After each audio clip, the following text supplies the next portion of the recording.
I'm going to go ahead and uh, call the Safety and Security Committee meeting of March 17th, 2026 to order.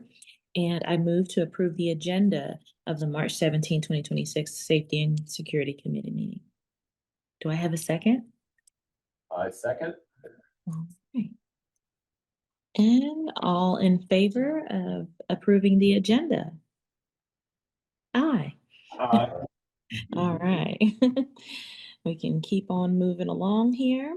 And so our first order of business is to review the quarterly report, the quarterly safety report and statistics. Yes, ma'am. Really no changes from what we briefed the board. Just wanted to make sure that there wasn't anything out there that you had questions on or anything that we didn't get to go over during the board meeting. Yeah, no, I have not received any input as far as any changes. So I think we're good there. And I appreciate the work that you all are doing in keeping us informed. I did hear that there were some updates or some things that were in progress in conducting. I can't remember exactly when it came up, and so I knew it was about this time for us to meet again. I want to say it may have been in discussions with budget and so forth. So if there were any changes that you wanted to bring to the board, let's see, would this be the time? Yes, because it's well, no, I think that may come in our third item. So we're okay here with the quarterly report and statistics. Anything that you wanted to bring to my attention, specific to anything that's occurred in the first two quarters that we haven't discussed? No, I think from our perspective, things are going well as far as what we're seeing with all of our screenings. Light speed has gone very well. We did learn the other day, just to share a lesson learned on light speed. We actually had a student open an email from last November that triggered light speed. And so we followed our protocol and we ended up meeting with the parent to explain what had happened. But another student actually had written the email, sent it last November, and then it was opened in January on one of our Chromebooks. So we are actually working with the company to see if there's a better way for us to screen those kind of criterias. And to see if we can modify it. But that's really the only thing that's happened since the last time we've talked. Okay. When it comes to light speed, is there, I don't know if it may not be with light speed, but and if it's covered through Skizbit, please let me know. But what do we when it comes to AI detection? Is there any component with those providers that we use for student use with AI? Like if they're using a personal device and their school, or sending things that have been created using AI that may be safety concerns? Is there any type of AI detection for security that we use? There is on the network side, and I can get with IT and get you the information on that.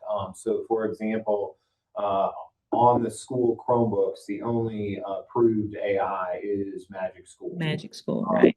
So now, if a student was to create content, say on their personal device or a parent's device, and then send it to their school account, it would really be on the teacher to try to detect whether or not the AI product was there. Now, if they did use some of the language as soon as they opened the email or attachment on a Chromebook, then that's where Lightspeed would come in, because essentially Lightspeed scrubs whatever is on your screen at the time. Mm-hmm.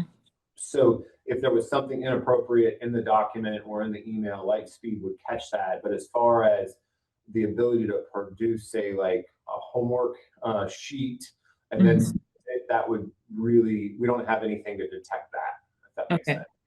Okay, and then if something is created that is digital or like if it's an image or a video, would Lightspeed have the capabilities of detecting the same flags, but if it's within an image or a video, does it have that capability? I'll take that back as a question. I don't know if Okay. Lightspeed scrubs videos because I think it's, I think- go ahead, Mark. I was gonna say, I think there is a component of that with some of the CSAM items and Correct. alerts that we do get, so Yeah. there's I'm not sure though. right. We'll get the specifics on that, on how that works. Most of it is if you send an email, send a message, or do any type of searching. I don't believe it does any of that through images or in that regard. Now, if you're not on a district device, but you're sending messages through your email or through that, then it'll send it that way. So Got once you send it, it will start scrubbing it that way. Okay. To your other question about AI, Ms. Porter, we've been working more with our camera software. I know there's some capabilities that Mark Claxton has been working with IT to improve those capabilities with facial recognition and appearance searches. So we are using some parts of AI to assist with that as well. Okay, good, good. All right, thank you. So with that, we'll go ahead and move on to 3.2, which is the update on event coverage. Yes, ma'am. So one of the things that we just wanted to make you aware of, we've worked really hard this year to stay within the budget when it comes to our security events and moving ahead.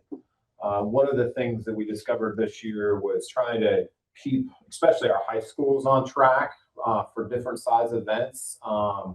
As you know, more Richland County Sheriff's deputies don't always mean that it's going to be a safer event.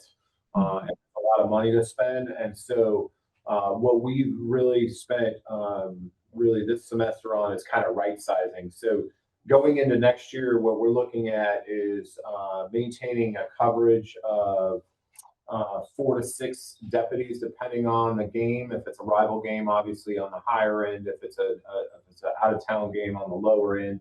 And then 8 of our safety monitors, and then limiting the high schools for only 1 deputy to travel, since football tends to be our biggest event, and then going for 2 deputies at junior varsity and B team games, 2 deputies for Saturday track meets or large weekday track meets, and then augmenting them more with our safety monitors.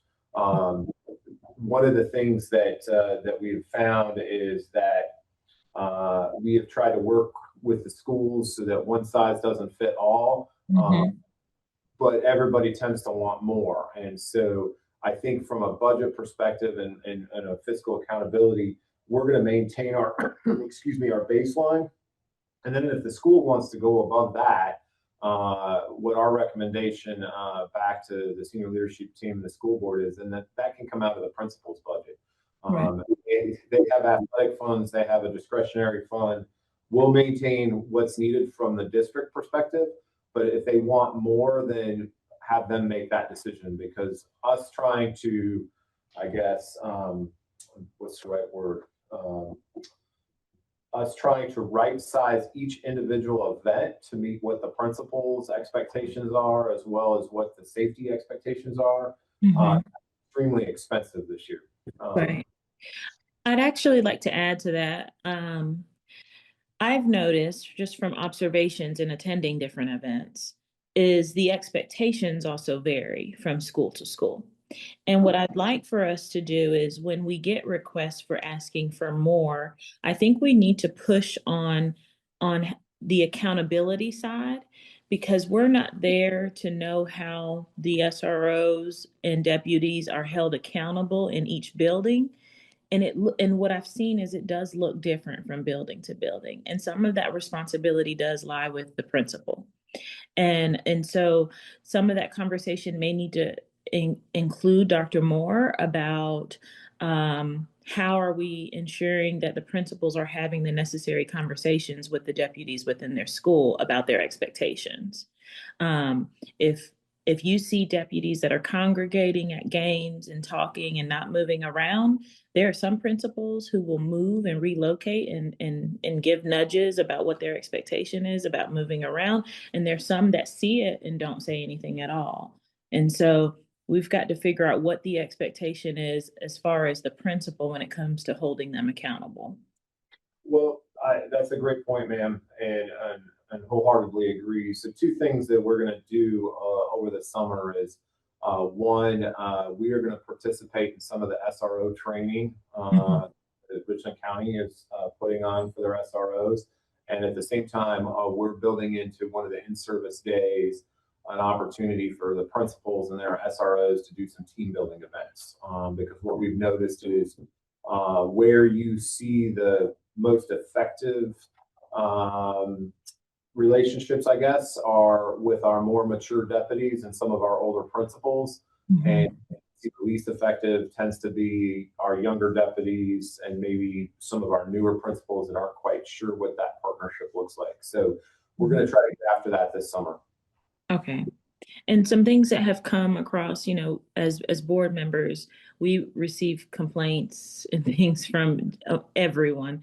And so there have been concerns about inappropriate behavior and things that are getting into, let's see, our schools, like that are not our high schools with metal detectors, that I would hope that the visibility of the SRO would help with those situations.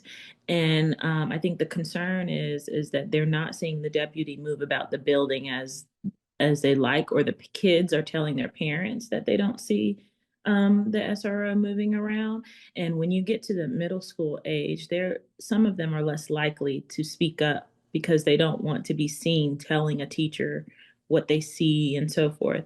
But they don't see their SRO moving around the halls at the most critical times.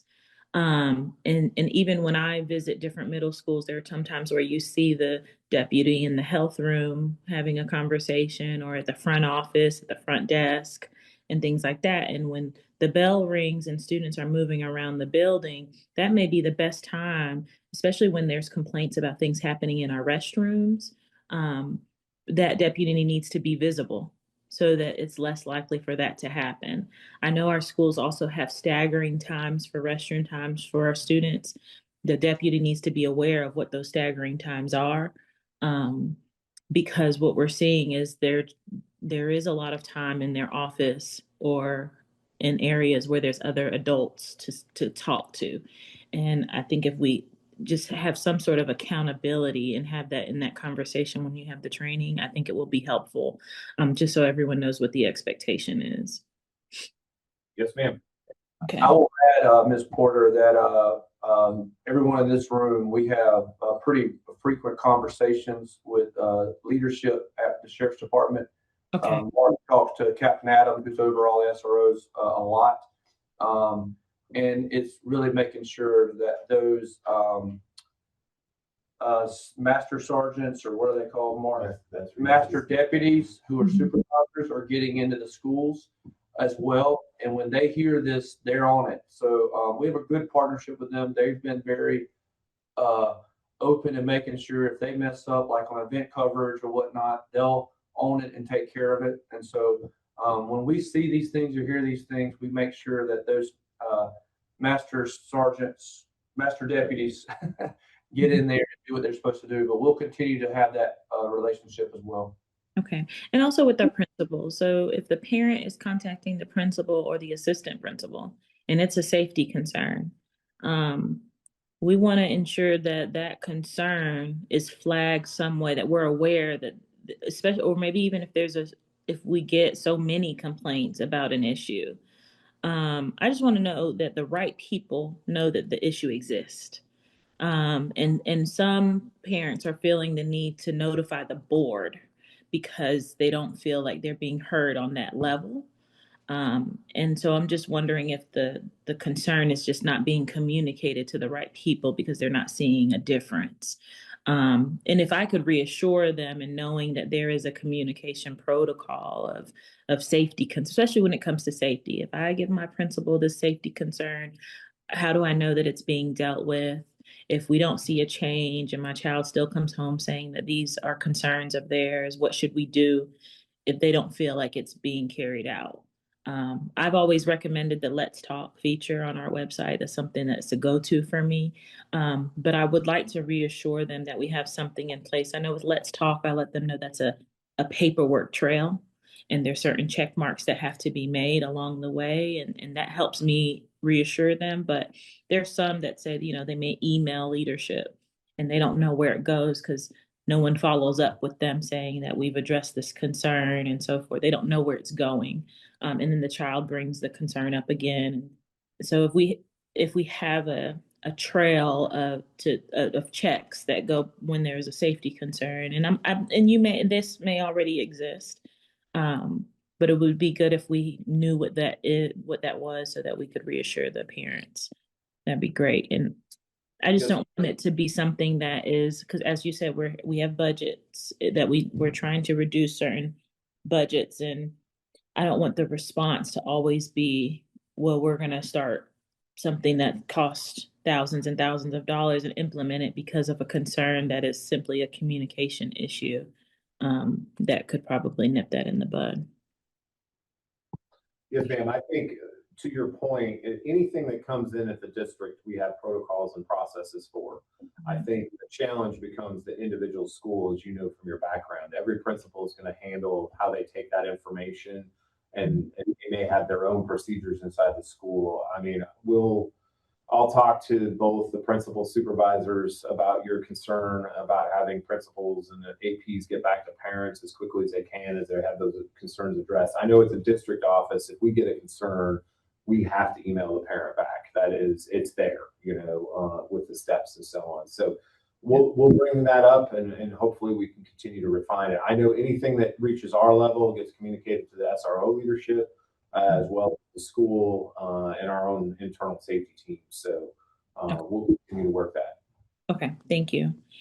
All right, we have item 3.3, update on safety and security schedule and restructuring.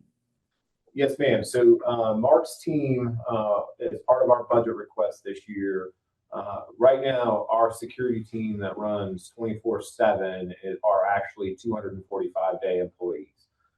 That means that anytime that we have weekends, holidays, and so on, well, we're pushing into overtime. So part of our fiscal responsibility is we're going to shift them to 260 plus day employees. And so a great example of that is maybe I work Wednesday to Sunday, and then Monday and Tuesday become my weekend. And that will reduce the amount of overtime that we have to pay to make our security and safety checks, as well as man the telephones and so on at the district. So that is going to be one of the things that you will see coming forward in the budget. And we just wanted to make you aware of it if people ask. We actually did this, probably 10 years ago or so? Right before I got here. Yeah. Yeah, they used to be 260, Ms. Porter, prior to a lot of the restructuring, when we put safety monitors in schools before we had an SRO in every. You may have been in the district then when we didn't have an SRO in elementaries, so we restructured and put a safety monitor in every school. When we did that, we restructured their time because those officers were not working 260. But now with SROs back and with the budget, so in essence, you probably know this, we don't work spring break. 245 doesn't work spring break. So those safety officers are getting paid time and a half to work spring break. Well, now they'll get just straight time. They'll still get time and a half on those other holidays, Christmas, federal. But on these days that we don't work, they'll get straight time. So there will hopefully be some savings in that regard as well. Okay, thank you. Anything else for that item?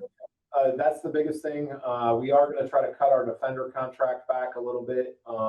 We're doing an analysis right now of all the schools, the number of entry points and so on to see where, particularly like Spring Valley High School, I'll use them as an example, 82 doors, 11 different screening points. That gets pretty expensive. And so we're going to work with the schools over the summer to try to scale that back a little bit. We did get approval for the armed guard at W.R. Rogers. So we are in the process of implementation there with the new company that was awarded that, as well as putting the metal detector there. And so those are kind of the big things that we wanted to make you aware of for structure and scheduling. Okay. All right. Thank you. Anything else? No, ma'am. 3.4, just wanted to get your approval. I was looking at the second board meeting in June to roll up not just the last quarter of statistics, but also kind of our end of the year roll up. Things will kind of stretch through Memorial Day weekend, and then that'll give us about a week to roll things up. And we can get you a draft. I'm shooting for the first board meeting in June to get you a draft, but then officially bring everything to the rest of the board on that second board meeting, if that's all right. Okay, and would that be also the public facing portion? We can do that for the end of the year statistics. Yes, ma'am. Mm-hmm. Okay, let's plan for that, and I'll share that with Ms. Nash. And so we'll do the draft coming in by the first meeting, and then prepare for the second meeting in June for that to come out. Yes, ma'am. Okay, that sounds good. And anything else for that item? We're good? No. Okay. Unless you have a question. No. Okay. That's good to me. So we'll have our regular fourth quarter report in executive session, and then present a public facing of how we've done for the entire year. Yes, ma'am. Okay, perfect. Okay, and then 3.5, we have review of safety and security policies. Did you have a chance? I know that came a little late. I'm sorry about that.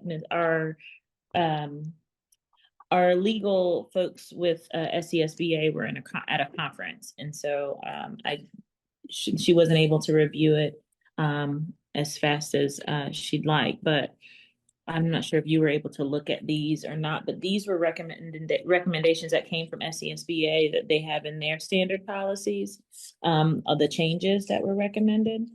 And then I wanted to, of course, get your input if you've had a chance to look at them. And if not, we can also wait and communicate via email if need be. Yes, ma'am. I don't think the team here had a chance to see them. I looked at them yesterday. Okay. I was curious. The one change that popped out at me was on get the right title for it. It's JICH, drug and alcohol use by students. Yes. Okay. They had removed the term possess. I know later on it says the board prohibits alcohol or controlled substances on or around school grounds, but I didn't know if that had gone through our discipline folks as far as if a student was to possess alcohol or another substance on campus. I wasn't sure about removing that word from a student discipline perspective. And so that was what I was going to do some more research on. Okay. And we can ask Ms. Cleveland because it's actually, what I thought was because it was mentioned in the first line, no student regardless of age will possess cell, and it's listed there. So maybe it was just a redundancy thing is what you were thinking? I'm thinking it was that, but not only that, if you look, the second line, when it comes to possess, it's saying, which is represented to be or is substantially similar. I wasn't sure if it had something to do with the change in language on that second line and third line. But we'll definitely, let me go ahead and contact her and ask her the thought process behind it. But I wondered if it had to do with it being listed at the top and then it changes when it comes to the similarities. And Yes, so, ma'am. yeah, I was concerned because if it was something that it wasn't that actual thing, but then the word similar makes it, you could get really granular there. Right. And so let me make sure I understand the thought process behind that. And so I'll mark that and I'll get back to you via email about what her response is there. Okay, ma'am. And then I'll have the rest of the team review these this week and we'll share any questions or updates that we have with you via email.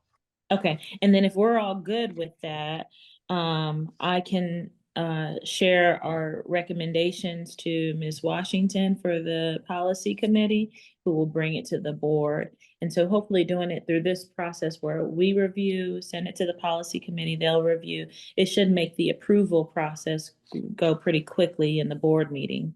And so we'll probably have a list of policies to update for this summer, and this being on them as well. Let's see, I'm trying to think if there was any questions that I had for you all to look at as you review.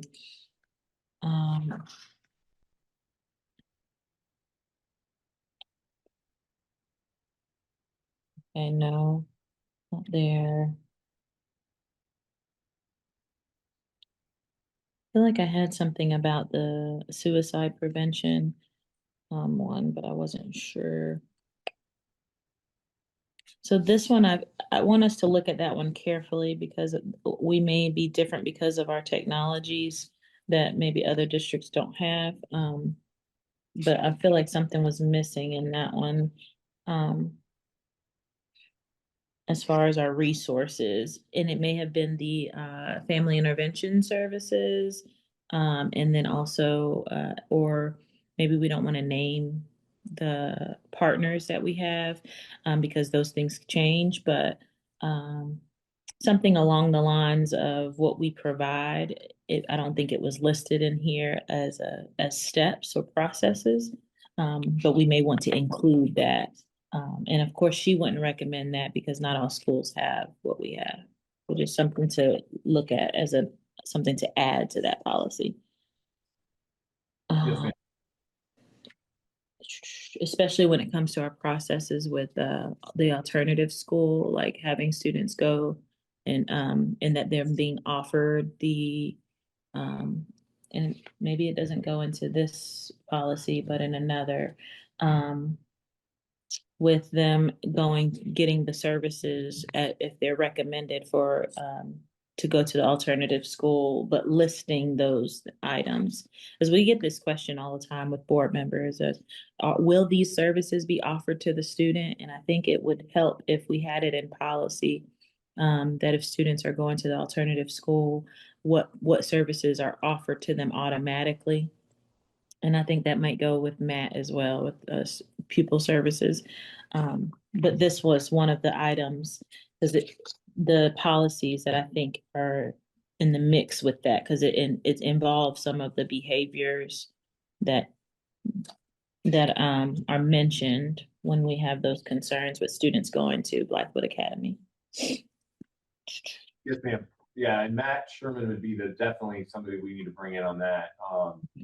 And I think what we learned too, just the other week from that Lightspeed incident, is that there is a series of services that are offered to all students.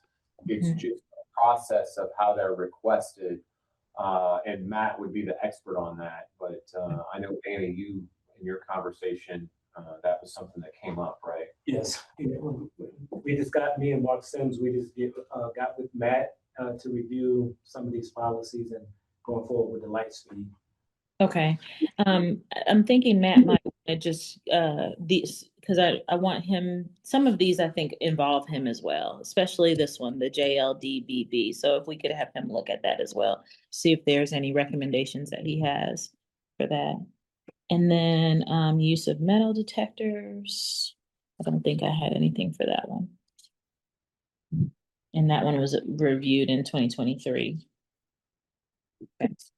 Yep, so that's all from me. Okay. And I think that's all. Any other questions before we adjourn? Team? I know this is not on the agenda, and maybe it needs to be on a future agenda or through email. Okay. Um, two items that I've wrote down is one, update on a mass casualty drill to make sure the board's tracking that. And Mark may have already shared that with you. Mhm. And then secondly, if you or Mr. Dennis has any update on the legislation regarding school staff directing traffic. Yes, Making progress in the legislature. it is. It is. Thank you for that reminder. I've been meaning to get back with Mr. Dennis about that as well. But I do believe it's taking, there's a few legislators that have been interested in different counties. And that one, I think York County had been talking about that, who supported the bill. So I will get that update. And that would be something that would, obviously, I know our community in the past has been very vocal about that. Mhm. And we just make sure in the training and everything involved to get our and equipment, et cetera, to make sure if we're going to do that, we probably need to have a policy in place, I would That's say, awesome. Yeah. as well. So know- there was a policy already that it helped us explain why we couldn't. Yeah. And so I'll look for it, but if you know it right away or get to it before me, if you could just shoot me an email, that'd be great.